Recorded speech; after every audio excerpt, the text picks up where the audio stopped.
मेरा नाम जलपा मोनानी है। मेरे पिता अनाज और बीज बेचते हैं। आज मैं उस घटना के बारे में बताने जा रही हूँ जिस वजह से मेरी बहन बर्बाद हो गई।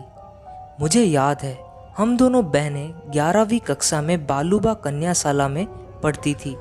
हम दोनों जुड़वा बहनें होने के कारण हमेशा लोगों में चर्चा का विषय बनी रहती थी। एक दिन करीब 11 बजे हमारी छुट्टी हो गई। हम दोनों बहनें स्कूल के कंपाउंड में थी। तभी मेरी बहन भावना बाथरूम गई। करीब 15 मिनट हुए लेकिन वो वापस नहीं लौटी। तब मुझे चिंता हुई। मैं पता लगाने बाथरूम की ओर गई। वहाँ का नज़ारा देखकर मेरी रूह कांप गई। मैंने देखा भावना वॉश मशीन की दीवार से सट कर बैठी थी। उसके सिर से खून बह रहा था और कोई अजीब सी पहाड़ी आकृति उसके सिर से बहता खून चूस रहा था। एक पल में मैं स्तब्ध होकर वो नज़ारा देखती रही। फिर मेरी दर्दनाक चीख निकल गई। तब पियन और कुछ टीचर्स वहाँ दौड़ आए। मैं तुरंत उन्हें उस घटना के बारे में बताने लगी, लेकिन उस वक्त तक वहाँ मेरी बहन भावना के अलावा कोई नहीं था। वो गुमसुम सी बैठी थी। सबने उसे पूछा कि आखिर वहाँ क्या था, लेकिन वो कुछ भी नहीं बोली।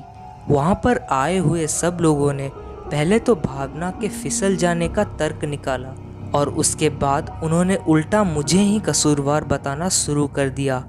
उन्हें लगता था शायद हम दोनों बहनों में मारपीट झगड़ा हुआ है, उसी वजह से भावना को चोट लगी होगी।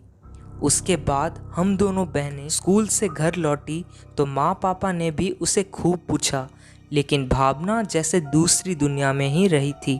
देर रात को भी वो बार बार उठकर घर के बाहर बैठ जाती। स्कूल में भी उसका बर्ताव अजीब हो गया था। टीचर्स कुछ भी कहे तो वो पढ़ाई नहीं करती, उल्टा उन्हें घूरती रहती। एक बार क्लास में भावना अकेली बैठी थी। मैंने सोचा उससे जाके बात करूं।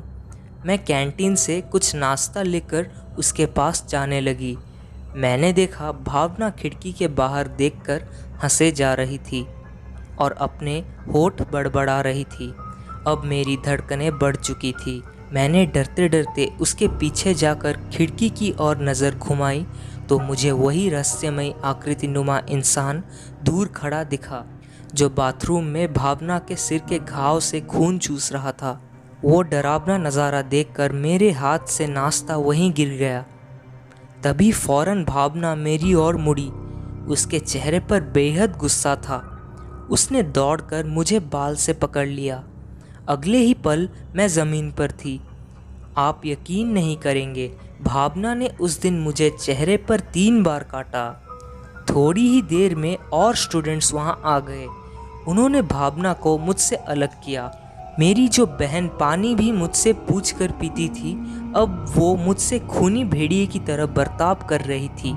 अब स्कूल प्रशासन को यकीन हो गया था कि बाथरूम वाली घटना भी हम दोनों बहनों की ही लड़ाई होगी।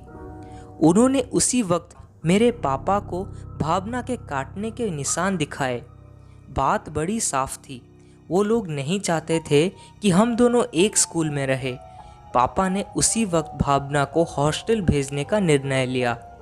मैंने उन्हें और स्कूल प्रशासन को खूब समझाया, लेकिन मेरी हकीकत पर किसी को विश्वास नहीं था, क्योंकि उस शैतानी पिशाच के बारे में भावना कुछ बोलने को तैयार नहीं थी। इस घटना के बाद भावना 3 साल हॉस्टल में रही। एक दिन हमें रात को करीब 3 बजे उसके हॉस्टल से फ़ोन आया। भावना बाथरूम के पास बेहोश पड़ी मिली थी। हम उसे घर लाए। उसके सिर पर ठीक वैसे ही घाव थे जो स्कूल के समय मैंने देखे थे। आज भी भावना अंधेरे में अकेले बड़बड़ाती रहती है, हमेशा अंधेरे में रहना पसंद करती है।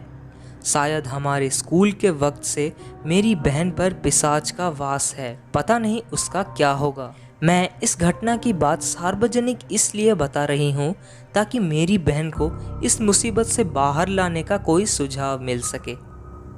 तो दोस्तों, अगर ये वीडियो आपको पसंद आए तो हमारे चैनल को सब्सक्राइब करके बेल आइकन ऑन कर दीजिए। मैं ऐसे ही बहुत सी सच्ची डरावनी कहानियाँ आपके लिए लाता रहूँगा। तो मिलते हैं अगली एक सच्ची डरावनी कहानी में।